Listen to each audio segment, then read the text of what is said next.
ससुराल की बालकनी के सामने मायके की हरी भरी बालकनी।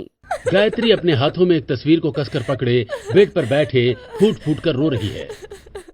वो दुर्घटना मेरे जहन से कभी नहीं निकलता। जिसको अपना समझा उसी ने मेरे सीने में खंजर भोंका। गायत्री फूट फूट कर रोती है कि तभी वहाँ पर उसकी सास, उसका पति और उसके दोनों बच्चे उपस्थित होते हैं। क्या हुआ बहू, ऐसे फूट फूट कर क्यों रो रही हो? माँ, रो क्यों रही हो? और ये तस्वीर आप कब तक अपने सीने से लगा कर रखोगी? भूल जाइए इन चीजों को। हाँ, अब इन चीजों से तुम्हें बाहर निकल जाना चाहिए। वो बस एक हादसा था गायत्री। हाँ, ऐसे आपकी तबीयत भी खराब हो सकती है। मैं उसको कभी माफ नहीं करूंगी और ना ही इस दुर्घटना को मैं कभी जीते जी भूल पाऊंगी। गायत्री की आंखों के आंसू आपकी तरह हमें भी बेचैन कर रहे हैं। लेकिन सभी लोग कैसी साजिश और कौन से हादसे की बात कर रहे हैं, आइए जानने के लिए कहानी में थोड़ा पीछे चलते हैं। गायत्री अपने हाथों में पूजा की थाली लिए सड़क पर चल रही है।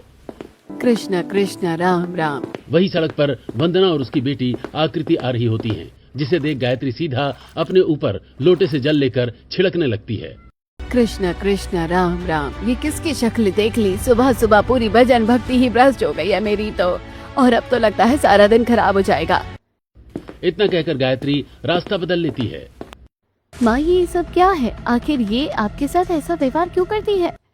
रहने दे बेटी, मुझे इसके इस बर्ताव से कोई दुख नहीं पहुँचता।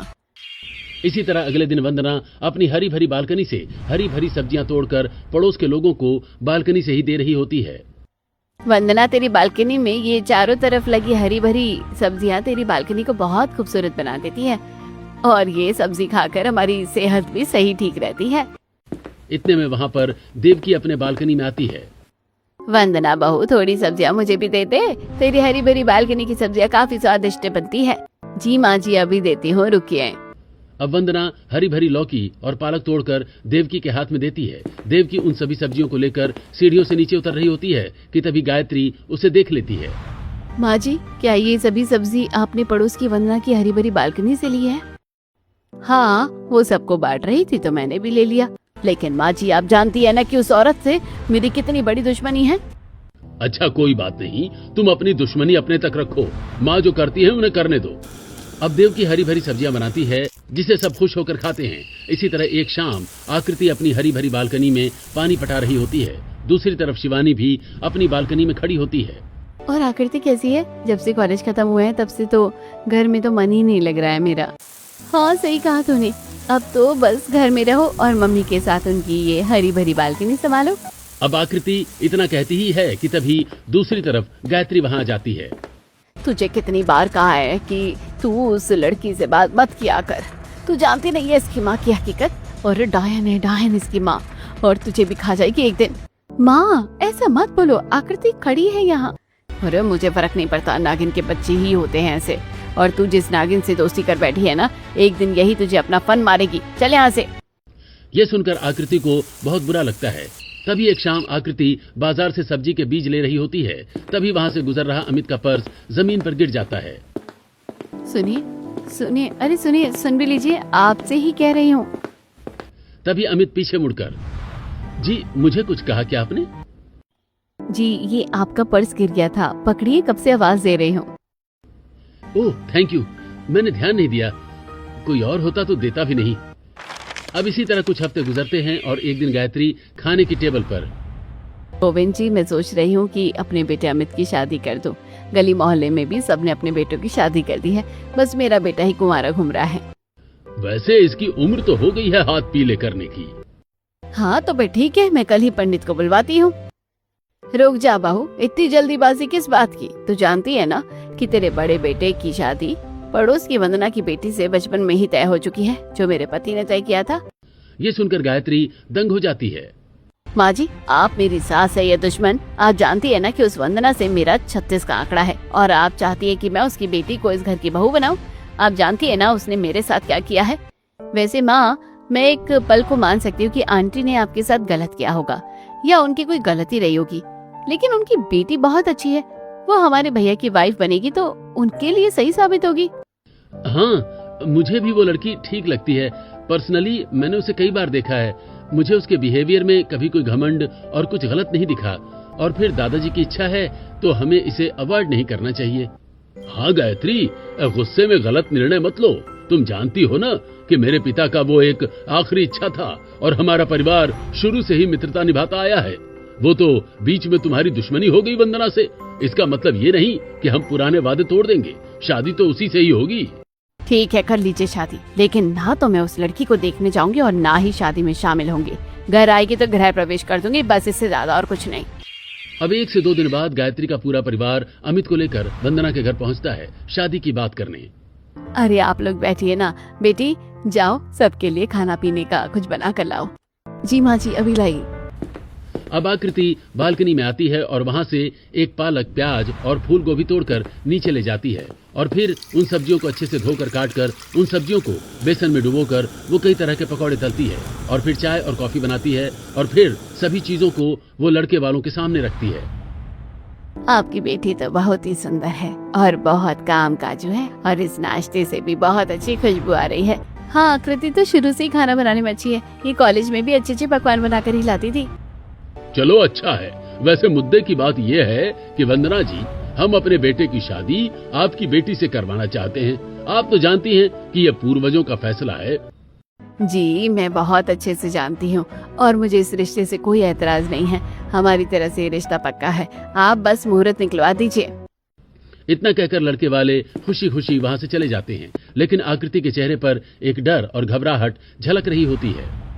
माँ, आपने देखा अमित की माँ नहीं आई यहाँ पर। वो नहीं चाहती कि मैं अमित से शादी करूँ। उनके जहन में अभी भी दुश्मनी और जहर भरा हुआ है। कहीं ये जहर शादी के बाद वो मेरी जिंदगी में तो नहीं खोल देगी। नहीं बेटा, ऐसा कुछ नहीं होगा। तेरा साथ देने के लिए वहाँ पर बहुत लोग हैं। ये दुश्मनी तो बस गायत्री के मन में बैठी है और किसी के मन में नहीं है। अगले दिन आकृति नहा धोकर छत पर तुलसी माता को जल चढ़ाती है। वहीं अपनी छत से गायत्री ये देखकर गुस्से से अपनी आंखों को लाल पीली करती हुई वहां से चली जाती है। बाप रे, मेरी सास तो बिल्कुल आग का गोला बनी पड़ी है। कहीं शादी के बाद ये मेरे ऊपर ही न फट जाए। अब इसी तरह कुछ हफ्ते गुजरते हैं और पूरे धूमधाम के साथ आकृति की शादी अमित से होती है और वो शादी करके अपने ससुराल आती है। वहीं जहन में नफरत, चेहरे पर गुस्सा लिए गायत्री अपनी बहू का गृह प्रवेश करवाती है। आओ बहू रानी, इस कलश को गिराकर घर के अंदर गृह प्रवेश करो। आज से तुम इस घर की इकलौती बहू हो और हाँ, अब तुम इस घर की बहू हो तो तुम्हें हमारे अकॉर्डिंग चलना होगा। अरे बहू ने चौखट पर कदम रखा नहीं कि तू लगी उसको कानून सिखाने। अरे उसको सीधे पैर अंदर तो आने दे। माँ, आप भी क्या क्या बोलने लगी हो। भाभी जाओ अपने कमरे में आराम करो, कल सुबह मिलते हैं। Good night. अब आकृति अपने पति के साथ अपने कमरे में आती है और आराम करती है। अगले दिन सुबह आकृति नहा धोकर सुंदर साड़ी में तैयार होकर ससुराल वालों के पास आती है और सबके पैर छूती है। खुश रहो बहू, सदा सुहागन रहो। हाँ, ऐसे ही खुश रहो, चेहरे पर मुस्कान बनी रहे तुम्हारे। हाँ हाँ ठीक है, हो गया, बस इतना करने की जरूरत नहीं है, खुश रहो। वो माँ जी, आज मेरी पहली रसोई है तो क्या बनाऊं आप लोगों के लिए? क्या पसंद है आप लोगों को बताइए। बहू, मुझे तो शुगर है तो मैं ज्यादा मीठा नहीं खाती और तेरी दादी सास को कोलेस्ट्रॉल की शिकायत है तो वो भी ज्यादा तला भुना नहीं खाती। तो इसी हिसाब से कुछ अपनी पहली रसोई में बनाना। जाओ जाकर बना लो। अब आकृति रसोई में आती है, जूठे बर्तन धोती है और फिर सब्जियां फ्रिज से निकालने जाती है। अरे ये क्या, फ्रिज में तो एक भी सब्जी ताज़ा नहीं है। ऐसी सूखी सब्जियों में से मैं अपनी पहली रसोई कैसे बना सकती हूँ? मैंने सोचा था दादी सास को कोलेस्ट्रॉल की प्रॉब्लम है तो मैं उनके लिए लौकी की सब्जी बनाऊंगी और सासू माँ के लिए ताज़ी सब्जी से मिक्स वेज बनाऊंगी, लेकिन यहाँ तो कुछ भी नहीं है। एक काम करती हूँ, मेरा मायका तो मेरे ससुराल के सामने ही है।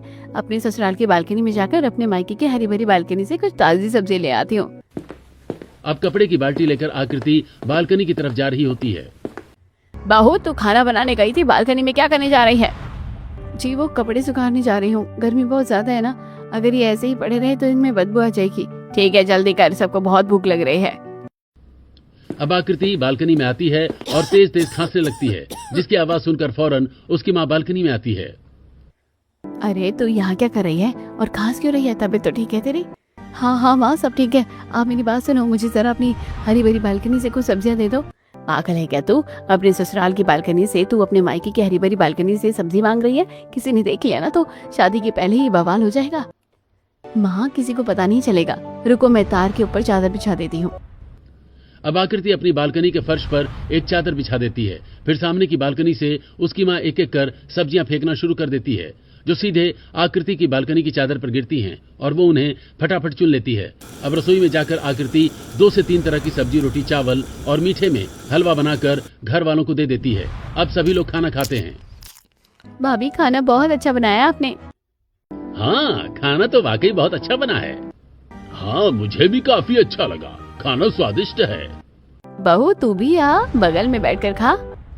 अब आकृति बगल में बैठकर जैसे ही खाना खाना शुरू करती है, तभी उसकी सास कहती है, बहू, सब्जियां खाने में तो काफी ताजी और हरी भरी लग रही है। और जहाँ तक कि मुझे याद है कि मैं अपने घर में 1 हफ्ते पहले सब्जी लेकर आई थी, और 1 हफ्ते पहले पुरानी सब्जी इतनी ताजी नहीं हो सकती। ये सब्जी कहाँ से आई है? अब ये सुनकर आकृति घबरा जाती है। उसके हाथ का निवाला जो उसके मुंह तक जा रहा था, वो नीचे गिर जाता है। वो माँ जी, आप सही कह रही हैं। फ्रिज में रखी सब्जियां तो सारी खराब हो गई थी। ये सारी सब्जियां तो मैंने ऑनलाइन ब्लिंकिट से मंगाया है। सो टैलेंटेड, अच्छा है, गुड जॉब। अब इसी तरह अगले दिन सुबह अमित बालकनी में सुबह की ब्लैक टी पी रहा होता है। तभी मौसम काफी सुहाना होता है। हल्की बारिश होने लगती है। यार, मौसम काफी गजब हो रहा है। ऐसे में मसाला चटपटी कड़ी खाने को मिल जाए ना, तो मजा ही आ जाएगा। अभी बोलता हूँ, आकृति को बना देगी। अब हल्का भीगा हुआ अमित नीचे आता है। अरे, आप तो पूरे गीले हो रहे हैं। बाहर बारिश हो रही है क्या? हाँ, बारिश हो रही है काफी। और सुनो ना, जरा कड़ी बना दो ना, बहुत मन कर रहा है खाने का। मैं भी खाऊंगी, और मुझे भी खाना है। और इसमें उड़द की दाल के पकोड़े भी डालना भाभी। ठीक है फिर, आज सबके लिए मैं कड़ी चावल ही बना देती हूँ। अब आकृति रसोई में आती है और उड़द की दाल की पकौड़ियाँ तलती है और फिर बेसन घोलकर वो कढ़ाई में कढ़ी का छौंका लगाती है। कुछ देर में लगभग कढ़ी बनकर तैयार हो जाती है और अच्छी खुशबू रसोई में फैलने लगती है। कढ़ी तो बन गई, लेकिन अगर इसमें मैं सूखी मिर्च और कड़ी पत्ते का तड़का भी लगा दूं, तो ये कढ़ी और चटपटी बनेगी। पर फ्रिज में तो ये कड़ी पत्ता है ही नहीं। ब्लिंकिट से मंगवा लेती हूँ। अरे, ब्लिंकिट पर तो कड़ी पत्ता आउट ऑफ स्टॉक लगता है। अब अपनी मायके की हरी भरी बालकनी से ही मदद लेनी पड़ेगी। अब आकृति बालकनी की तरफ बढ़ती है। कहाँ चली गई बहू? बार बार बालकनी की तरफ क्यों भागती हो? वो माँ जी, खाना बनाने के चक्कर में पौधे में तो पानी डालना ही भूल गई थी। बहू, अच्छी खासी बारिश हुई है, अब पानी क्या डालना पौधों में? मर गई, अब क्या बोलूं? माँ जी, हाँ बारिश तो हुई है, लेकिन फिर भी थोड़ा बहुत देखना पड़ेगा ना। मैं आती हूँ ना। अब आकृति फिर से अपने ससुराल के बालकनी में आकर अपनी मायके की हरी भरी बालकनी में अपनी माँ को खास खास कर बुलाती है। वंदना अपनी रसोई की खिड़की से, अरे, ये मेरी बेटी फिर क्यों आ गई बालकनी में? देखती हूँ, खाना भी नहीं बना मेरा अभी तक। अब वंदना बालकनी में आती है। क्या हुआ? अब क्या आफत आ गई? अपनी सास से चुप कर तो आई है ना। हाँ माँ, वैसे मुझे कड़ी पत्ता चाहिए। माँ, आपके दामाद को कड़ी खानी थी, तो कड़ी तो बन गई है, लेकिन तड़का लगाने के लिए कड़ी पत्ता नहीं है। अच्छा, एक काम कर, एक बाल्टी में रस्सी बांध कर उसे मेरी तरफ फेंक दे।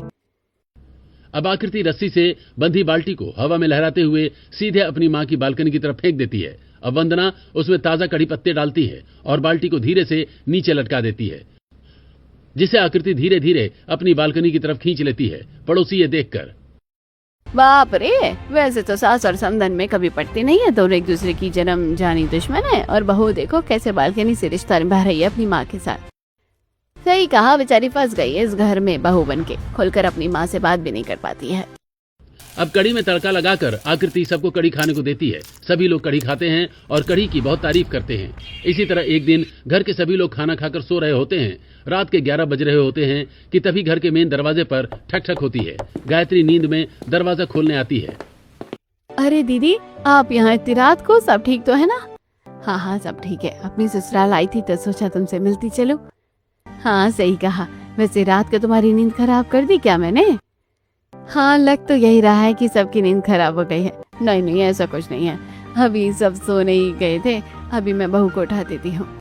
अब सभी लोग अंदर आकर बैठते हैं। बहू, जरा उठकर नीचे तो आओ, मेहमान आए हैं। अब सास की आवाज सुनकर अकबका के साड़ी ठीक करते हुए आकृति नीचे आती है और सबको प्रणाम करती है। खुश रहो बहू, नींद खराब कर दी तुम्हारी हमने। अरे नहीं नहीं, आप लोग बैठिए ना, मैं कुछ बनाकर लेकर आती हूँ। वैसे क्या पसंद करेंगे आप लोग? बहू, मेरे लिए तो वेजिटेबल पुलाव बना दो हल्का सा। और बहू, मेरे लिए तो हल्के और मिक्स वेज की सब्जी बना दो, सुबह से कुछ नहीं खाया है। बहू, मैं तो हल्का ही खाऊंगी, तो मेरे लिए दाल चावल बना दो। तभी सीढ़ियों से उतरता अमित, प्रणाम बुआ जी। हाँ हाँ, आप चिंता मत कीजिए, मेरी बीवी सब बना देगी। अब आकृति रसोई में आती है और फ्रिज खोलती है तो फ्रिज में एक भी सब्जी नहीं होती। अरे फ्रिज में तो सब्जी ही नहीं है, और वेज पुलाव बनाने के लिए तो सब्जी चाहिए, और मिक्स वेज भी सब्जी से ही बनेगी। क्या करूँ, इस वक्त ब्लिंकिट करना भी मुझे ठीक नहीं लग रहा, और बाजार भी नहीं जा सकती। अपनी माँ को फोन करती हूँ। हेलो माँ, आप अभी तक जगी हुई हो, सोई क्यों नहीं? कम वक्त पागल है क्या तू, इतनी रात को फोन करके तूने मुझे जगाया है? मैं तो आराम से ही सो रही थी, बता क्या बात है? वो माँ, अपनी हरी भरी बालकनी से थोड़ी सब्जी दे दो ना, घर में कुछ मेहमान आए हैं और घर में कोई सब्जी भी नहीं है। बाप रे, इतनी रात को मेरी बेटी से खाना बनवा रहे हैं ये लोग। अच्छा तू बालकनी में आ, मैं देती हूँ सब्जी। अब चोरी चुप के आकृति बालकनी में आती है। वंदना भी सब्जी पन्नी में भरती है।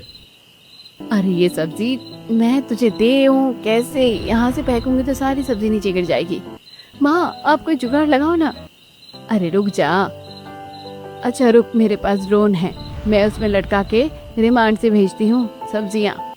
अब ड्रोन से वंदना सब्जी की थैली टांगती है और रिमोट से ड्रोन को उड़ाते हुए अपनी बालकनी से अपनी बेटी के ससुराल में सब्जी भेजती है। Thank you so much mummy. अब आकृति फटाफट खाना बनाती है, रसोई में आकर और मेहमानों को देती है। सभी लोग खाना खाते हैं। बहू खाना तो बहुत अच्छा बनाया है। अब खाना खाकर सब आराम करने जाते हैं, लेकिन गायत्री को ये सब ठीक नहीं लगता और वो रसोई में आती है और वो अपनी बहू का हाथ गुस्से से मरोड़ते हुए कहती है, माँ जी ये क्या कर रही हैं आप? बहू, डस्टबिन के अंदर कोई भी ऑनलाइन सब्जियों का पैकेट नहीं है। फ्रिज में मैंने सुबह ही देखा था कि उसमें एक भी सब्जियां नहीं थी। फिर रात को तुमने इतना सारा पकवान कैसे बना लिया? सच सच बता आज मुझे कि ये सब्जियां तू कहाँ से लेकर आ रही है? उस दिन कढ़ी में भी कुछ अलग स्वाद था और पहले रसोई के खाने में भी एक अलग ताजगी थी। बताती है या उठाऊं कोई कड़ा कदम? माँ जी मेरा हाथ छोड़िए, मुझे बहुत दर्द हो रहा है, मैं बताती हूँ। इतने में वहाँ पर अमित और देवकी भी आ जाते हैं और वो ये दृश्य देख लेते हैं।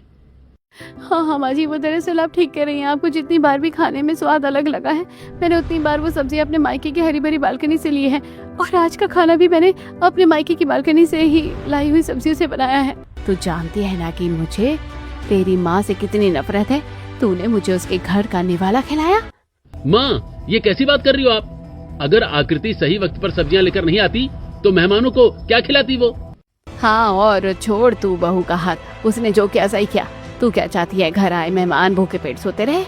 बेशक से मेरे मेहमान भूखे पेट सो जाते, लेकिन मुझे उस जाहिल औरत के घर से कुछ नहीं लाना था।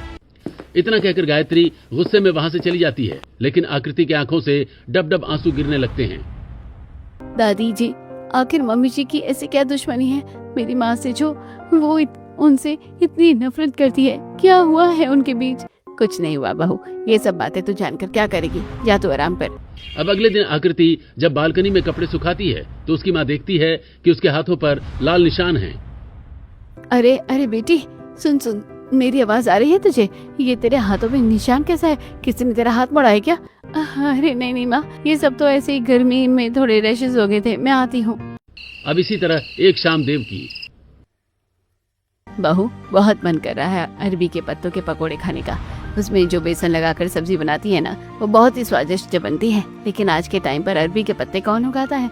गांव में तो हर घर में अरबी के पत्ते आराम से मिल जाते थे। सच में आपको अरबी के पत्तों के पकोड़े बहुत पसंद है क्या? वैसे मुझे भी बहुत पसंद है। हाँ, आजकल ये चीजें कहीं नहीं मिलती है जल्दी। ये सब देसी खाना होता है ना। पर सच कहूँ तो मेरी माँ है ना, उनकी हरी भरी बालकनी में अरबी के पत्ते भी हैं, लेकिन मैं ला नहीं सकती। माँ जी है ना, बहुत डांटेगी। अरे तू जा मंगा कर लेकर आ। अपनी सास से कह दियो शाम की पूजा करने गई थी तू बालकनी में। अच्छा आइडिया, अभी लेकर आती हूँ। अब आकृति बालकनी में रखे तुलसी माता की पूजा करती है और तेज तेज घंटी बजाती है। वंदना जो हॉल में बैठकर टीवी देख रही है। ये आवाज तो मेरी बहू के ससुराल की बालकनी से आ रही है। ये घंटी कौन बजा रहा है वहाँ पर? अब वंदना उठकर बालकनी में आती है। बाप रे, इतनी तेज घंटे क्यों बजा रही है? क्या हो गया? मुझे बुला रही है या सच में पूजा कर रही है?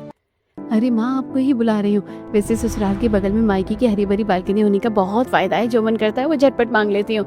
अच्छा माँ, एक काम करिए, अरबी के पत्ते दे दीजिए ना। मेरी दादी सास को अरबी के पत्तों के पकोड़े खाने हैं। पर आप दोगी कैसे? अच्छा रुको।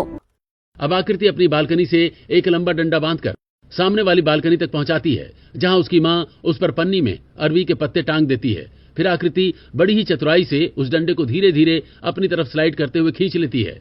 अब आकृति जैसे ही अरबी के पत्ते की पन्नी पकड़ती है, वहां पर गायत्री आ जाती है।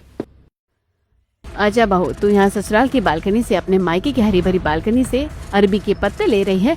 तुझे मेरी बात एक बार में समझ नहीं आती कि ये औरत मेरी दुश्मन है, और अगर तू मेरी बहू है तो तेरी माँ तेरे लिए दुश्मन होनी चाहिए। अब उस अरबी के पत्ते को लेकर गायत्री वंदना के मुंह पर फेंक देती है। तभी वहाँ पर देवकी आती है। बहू, अपनी बहू को कुछ मत कहो, मैंने ही इसे कहा था ये सब करने को, और तुम यूँ वंदना के मुंह पर सब्जी फेंक रही हो, ये बिल्कुल ठीक नहीं है। अब आकृति नम आंखों से वहाँ से चली जाती है। वही वंदना भी गुस्से में वहाँ से चली जाती है। अब इसी तरह एक दिन आकृति बालकनी में आती है तो देखती है उसकी माँ की हरी भरी बालकनी में लगी सभी सब्जियां सूख रही हैं। अरे, माँ की तबीयत तो ठीक है ना? माँ की हरी भरी बालकनी सूख रही है, कोई इसमें पानी क्यों नहीं डालता?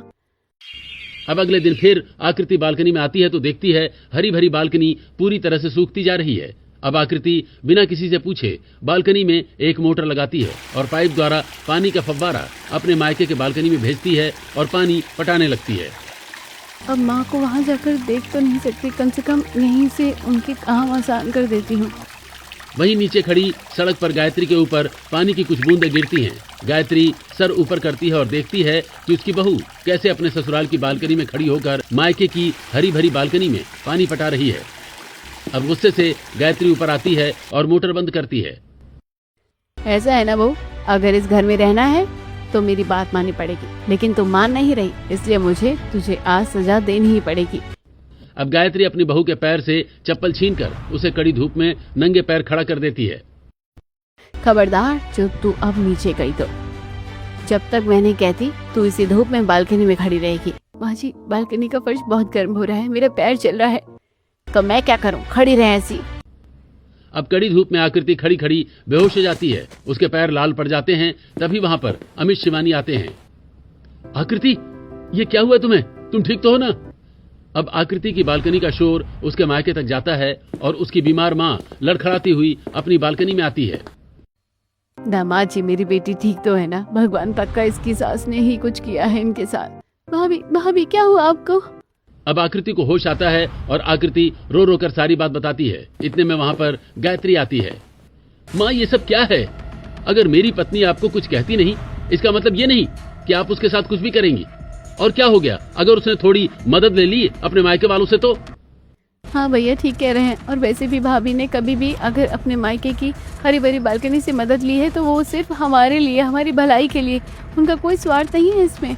अब गुस्से से अमित अपनी पत्नी को अपने कमरे में ले जाता है और उसे एसी के नीचे लिटा देता है। इसी तरह कुछ हफ्ते गुजरते हैं और एक दिन गायत्री का शुगर लेवल काफी ज्यादा बढ़ जाता है। उसे बेहोशी इतनी ज्यादा आती है कि वो बेड से उठ नहीं पाती। माँ जी, आपको क्या हो गया है? बहू, मेरा शुगर लेवल बढ़ रहा है। Sugar level? अब आकृति फोन में चीजें सर्च करती है। माँ जी को तो हाँ, माँ जी को तो फौरन करेले का जूस देना पड़ेगा। माँ जी आप रुकिए, मैं अभी आती हूँ। आकृति अब रसोई में आती है, चारों तरफ नजर घुमाती है। हाय रब्बा, यहाँ तो करेला ही नहीं है। तभी सड़क से आवाज आती है, सब्जी ले लो, हरी भरी सब्जी ले लो। शुक्र है सब्जी वाला आ गया। अब इसी से करेला ले लेती हूँ। मायके की बालकनी से तो माँ जी ने कुछ भी लेने से मना किया है, सजा भी मिली है, अब नहीं लूंगी वहाँ से कुछ। अब आकृति भागकर गली में आती है। भैया, आपके पास करेले मिल जाएंगे क्या? नहीं, करेले नहीं है, बाकी सारी सब्जियां हैं। तभी वहां पर वंदना आती है। अरे, करेले नहीं है तो कोई और सब्जी ले ले, करेले में क्या रखा है? माँ, सास का शुगर लेवल बढ़ गया है, इसलिए करेले चाहिए। उनको बेहोशी आ रही है। क्या कहा? गायत्री को बेहोशी आ रही है? हाँ, उसे शुरू से ही शुगर बढ़ते ही बेहोशी आ जाती थी। रुक, मैं तुझे देती हूँ करेला। माँ, आप दो कि वो आपके बारे में इतना बुरा भला कहती है, लेकिन आपको उनकी चिंता हो रही है। छोड़, जैसी भी है एक समय पर मेरी अपनी थी, इसलिए मुझे इसकी फिक्र आज भी होती है। क्यों करती हो तुम उसकी फिक्र? देखना, ठीक होते ही सबसे पहले तुम्हें ही बद्दुआ देगी। कोई बात नहीं।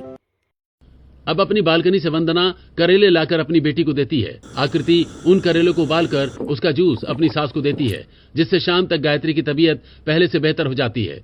अब इसी तरह एक दिन शिवानी अपनी भाभी के साथ बालकनी में आती है। तभी अपनी बालकनी पर वंदना भी आती है। वंदना की सेहत कुछ ठीक नहीं होती। आंटी जी, आपकी तबीयत ठीक नहीं है क्या? माँ, क्या हुआ? आंखों के नीचे काला घेरा, रात भर नींद नहीं आई क्या? 2 दिन से बुखार है। आंटी जी, मुझे माफ कर दीजिए, ये मेरी दोस्त है, लेकिन फिर भी मैं इसके लिए कुछ नहीं कर पाती हूँ। ये हमारा घर संभाल रही है, लेकिन मैं इसे कभी इसके घर नहीं भेज पाती हूँ। ये सब मेरी मम्मी की वजह से हो रहा है। कोई बात नहीं बेटी, शादी के बाद तो वैसे भी बेटियों को अपने ससुराल के हिसाब से ही चलना होता है। मैं अपनी सेहत का खुद ख्याल रख लूंगी।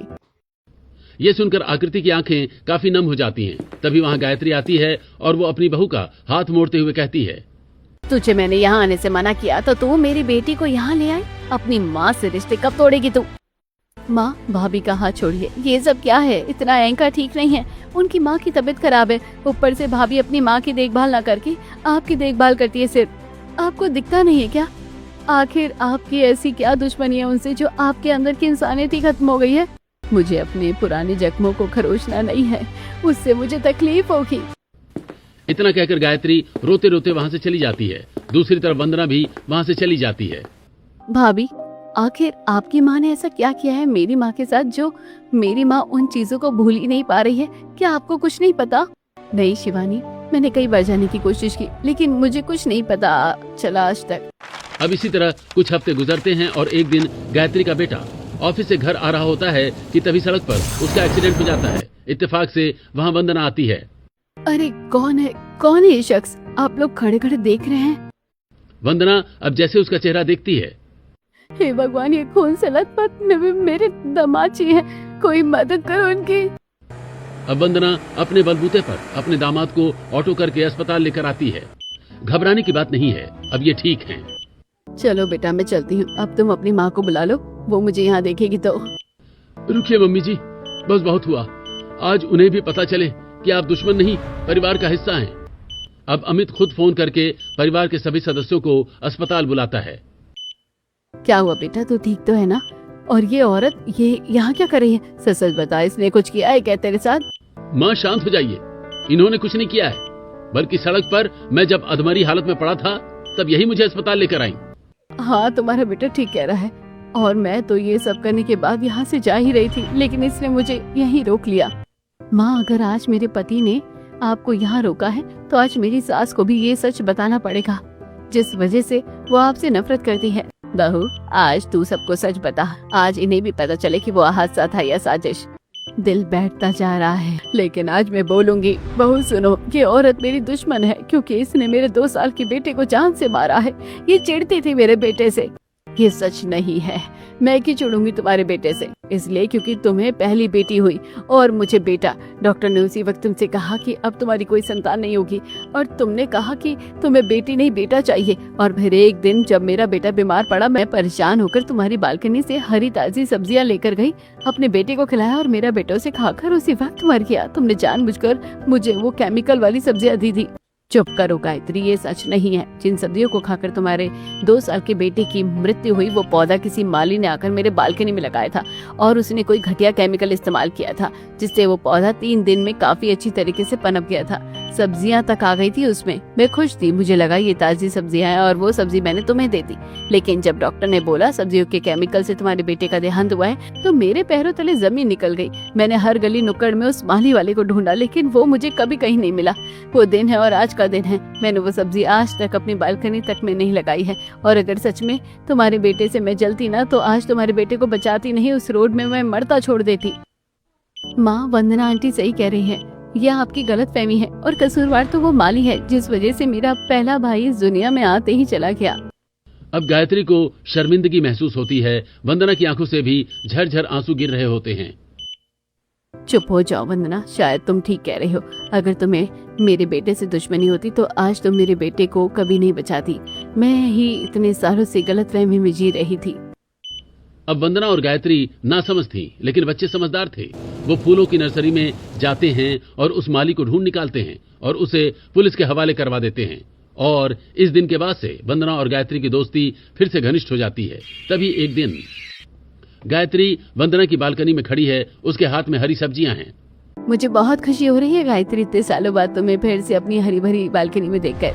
मैं भी खुश हूँ। अब हमारे पुराने दिन लौट आए हैं। अब फिर से ये मोहल्ला हमारी दोस्ती से चलेगा।